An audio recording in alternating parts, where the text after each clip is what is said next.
Good morning, ladies and gentlemen. We are here today once again to speak to the Northwest University's business schools, outreach into Africa, and the development of Africa. Now, this morning, we're going to talk to Professor Mornay Roberts. Now, before I get to him, the topic of today's discussion is very interesting. We're looking at the bottom of the pyramid, that is your lower income people, and women consumers in Namibia.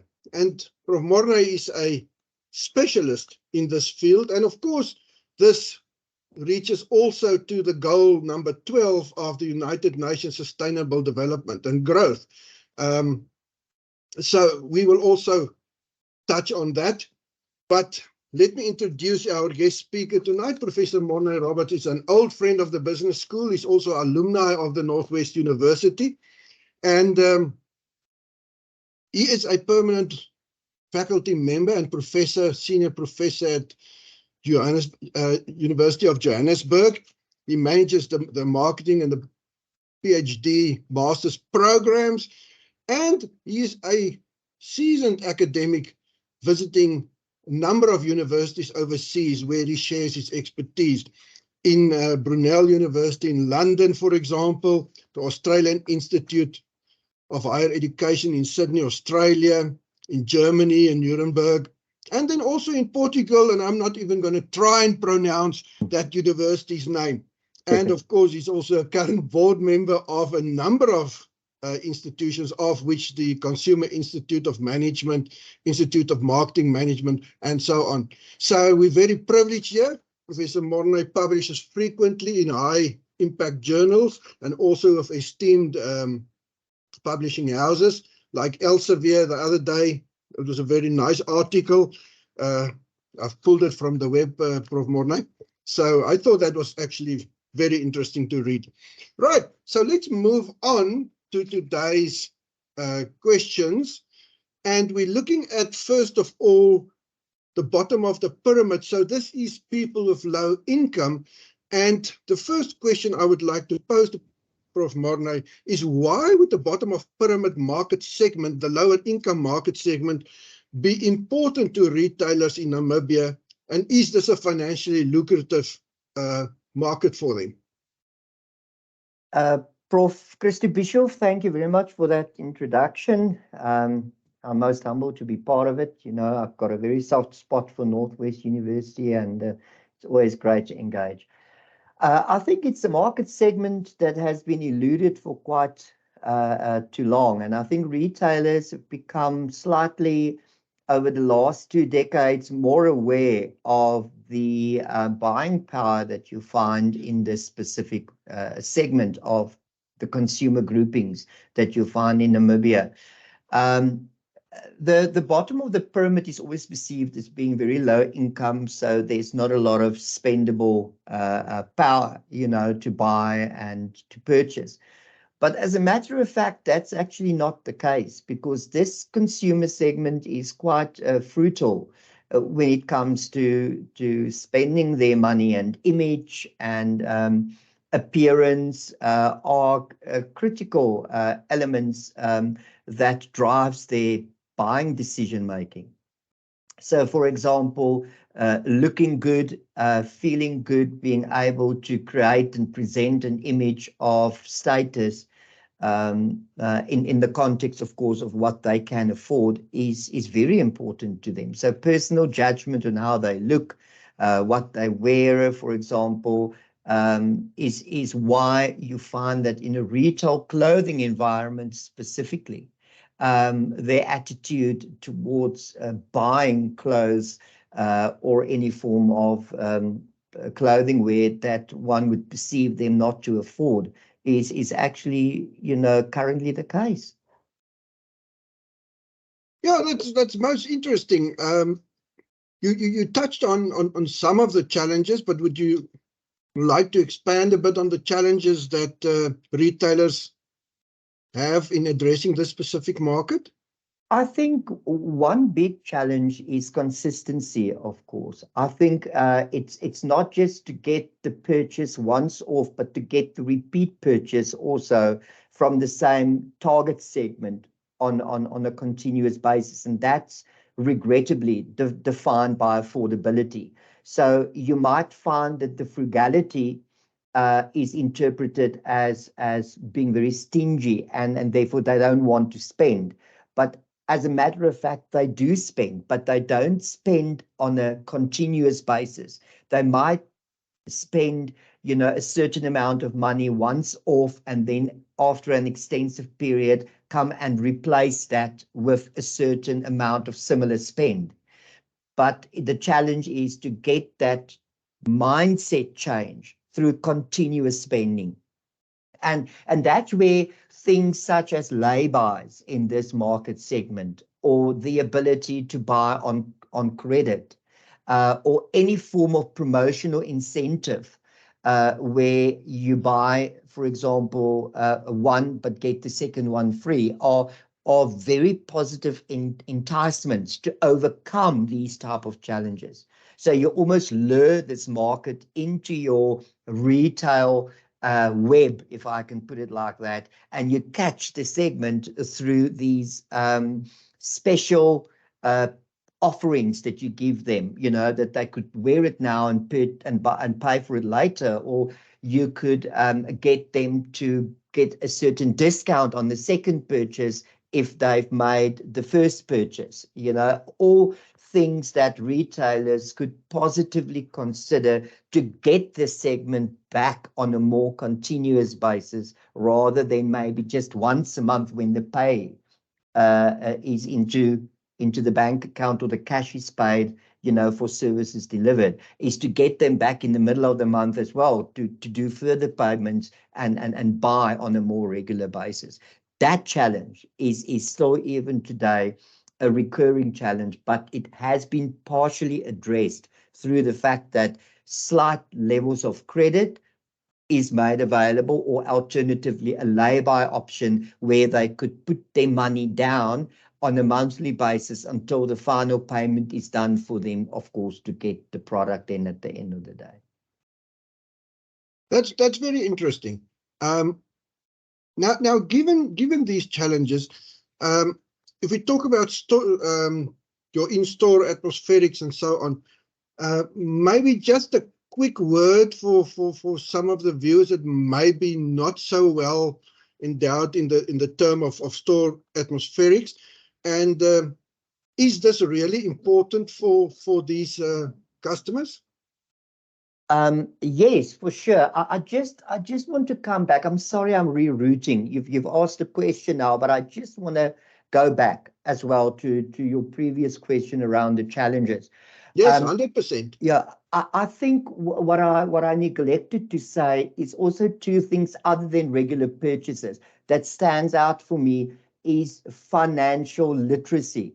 In other words, the ability of this segment to understand how to spend money and when to spend money, because it's very easy for a retailer to get this consumer group to simply to spend. But it's not just clothing that's important. They also need to buy food. They also need to buy plasticware to put storage in. They also need to purchase, for example, other retail-related products that are consumable. So a retailer would like to get an all-rounder in terms of the segment: clothing, food, durables, non-durables, etc.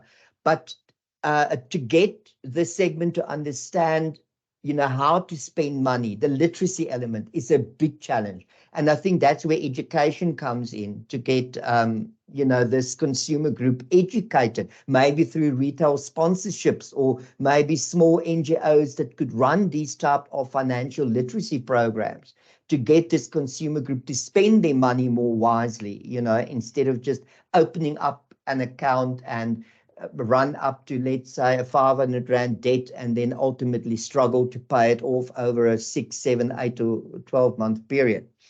The second thing, which I also forgot to say, is that, remember, we're dealing with the bottom of the pyramid, so you've got very weak literacy levels. So the ability to read or write and understand is also a challenge. So when you engage with them, when you market to them, when you have them in store, you must understand that their ability to consume is driven by visuals. So the more they visually see, the more they are enabled to reflect on what it is that they want. And then finally, conclusively, is the fact that because you're dealing with a lower end of the market, you must also understand the emotional level that a retailer is engaged with. So sensitivity towards what is visually illustrated, sensitivity towards how you are communicating with them, sensitivity towards how you interact with them. And we shouldn't lose respect, because money doesn't define respect. The fact that you've got more money doesn't mean you earn more respect than somebody who's got less money. It's about understanding the impairments of your segment and trying to engage with them and inform them as best as possible through mediums, platforms, and interactions that they themselves can better understand to get the message through. Yes, that's I very much like the word impairment. The market is impaired very much, and that's why the atmospherics, as you say, must be strongly visual to assist them as much as possible to choose the right products. Maybe just a quick word on the atmospherics issue. Yeah, I think the atmospherics issue is specifically more in-store related. So in other words, the in-house experiences are what pushes their final decision making to buy or not. They come with certain expectations. And when they are in store, the layout of the store, the size and the visibility of signs, for example, the use of colors, sensitivity of colors, bright colors for this segment is relatively visual and striking and attracting. So your oranges and your yellows and your greens are very pertinent colors that stimulate attention, not so much your whites or your golds or colors that one would traditionally associate with a more refined a segment. Because if you look at Woolworths, for example, their combination of green and gold is specifically aimed at the prestigiousness it reflects for the upper market segments they aim for. And then you look at ShopRite with their reds and their yellows, which is much more brighter colors, inviting colors for the lower end segment that they try to attract and mostly focus on. And it's the same with the store atmospherics. Make your signs visual, make them colorful, make sure that your employees are enabled through the language that they speak to connect with this specific segment in their mother tongue, if at all possible. Make sure that there is an identification and a relation with this segment, knowing where they come from, understanding their financial impairment, having a type of a conceptual awareness of their need to reflect an image which they can't afford but want to reflect. So I would say those 4 key pillars: the signage that you use, the layout of your retail store, the color schemes that you use to communicate in store with them, and then of course your employees' ability to connect with your target market through understanding, emotional awareness, and then also the language that you speak. I find this very, very interesting. Really, it's highly interesting. Are there any other factors that you would say retailers can use to attract this lower end market, apart from these that you discussed?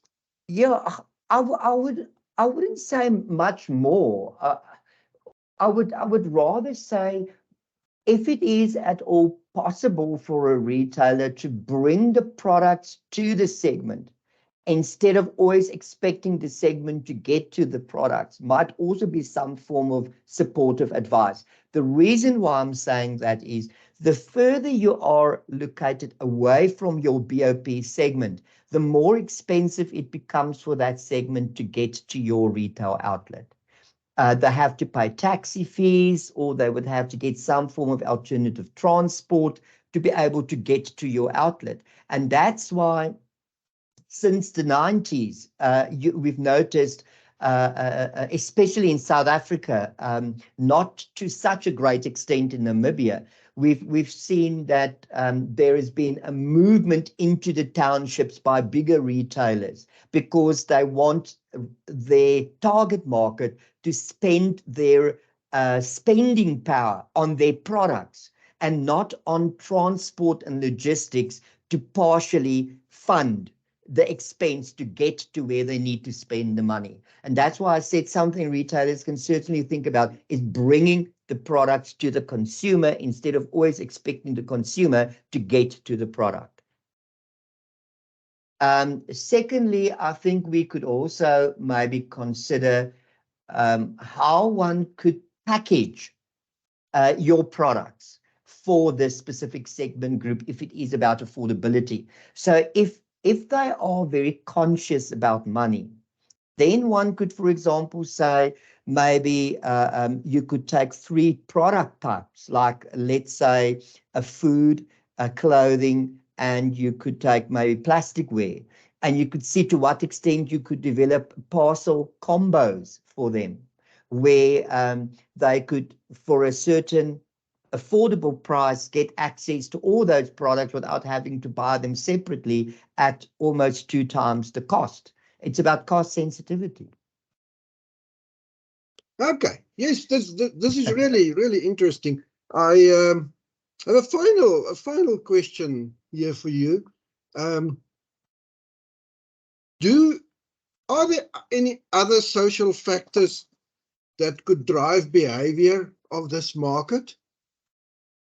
And if so, why?